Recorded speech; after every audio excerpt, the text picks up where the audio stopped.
A mouse produces a lot of information. To start with, it has a position on the screen.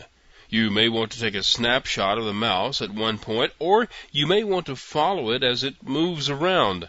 A mouse also has buttons. It can have 1, 2, or 3 buttons, and you want to know which one of these has been pressed, released, clicked, or is being held down. You also want to know which, if any, keys on the keyboard are being held down at the time the mouse has its button pressed or the mouse pointer is in motion. And there are double clicks and triple clicks. That's a lot of stuff to keep track of. Fortunately, Java puts the whole thing in one simple package and passes the whole thing to you all at once. The example program in this lesson shows you how to keep track of the fundamental actions of a mouse.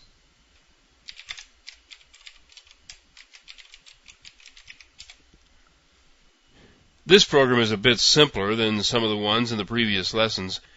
As you can see, the main line does nothing more than call the constructor of the superclass to set the title at the top of the frame, then set the location of the upper left-hand corner, then create the mouse follow canvas object and add it to the display.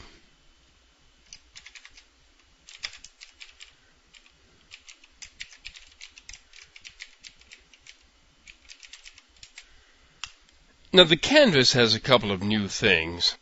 For one thing, it implements the mouse listener interface. This means that it's required to implement certain methods, and these methods will be called whenever the mouse has something to report. Here in the constructor, a call is made to add mouse listener, to put this mouse listener object in the list of mouse listener objects that are to be notified when the mouse does something worth being reported. This is a mouse listener object, so it's the one that's being added to the list. In some applications, you may want to make some other object the mouse listener, and you can do that. It's just a matter of how you want to organize your program and what you want the mouse clicks to do.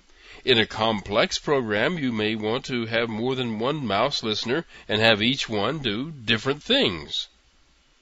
These 4 strings are the only thing drawn to the window. As you can see at the top of the program, these strings all start out being blanks. The different mouse activities cause different methods to be called, and these methods fill the strings with the stuff to be displayed. For example, every time you move the mouse pointer into the window from somewhere else, a call is made to the mouse entered method. The caller knows that you have a method by that name because it's required when you implement the interface, and the only objects that can be added to the list are those that have implemented that particular interface.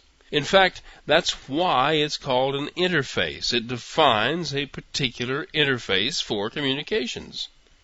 Whenever the mouse enters a window, a call is made to mouse entered, and the string is updated with the X and Y positions of that entry.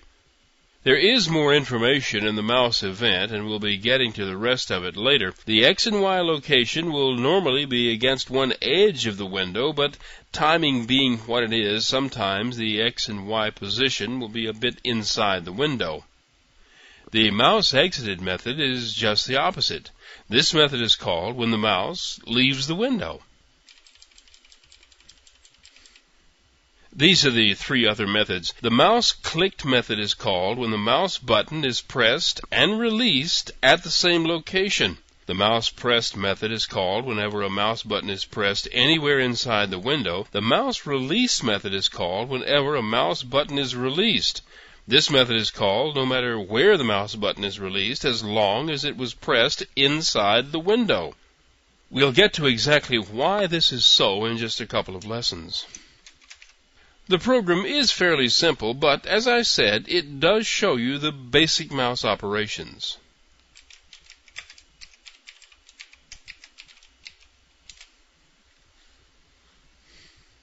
As you can see, a blank window appears.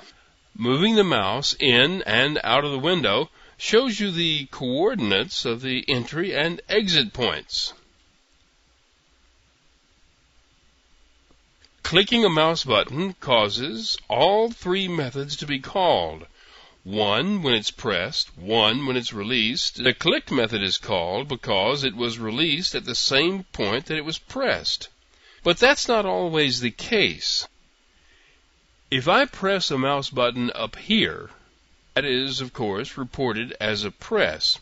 And dragging the pointer across the window with the mouse button held down goes unnoticed until the button is released.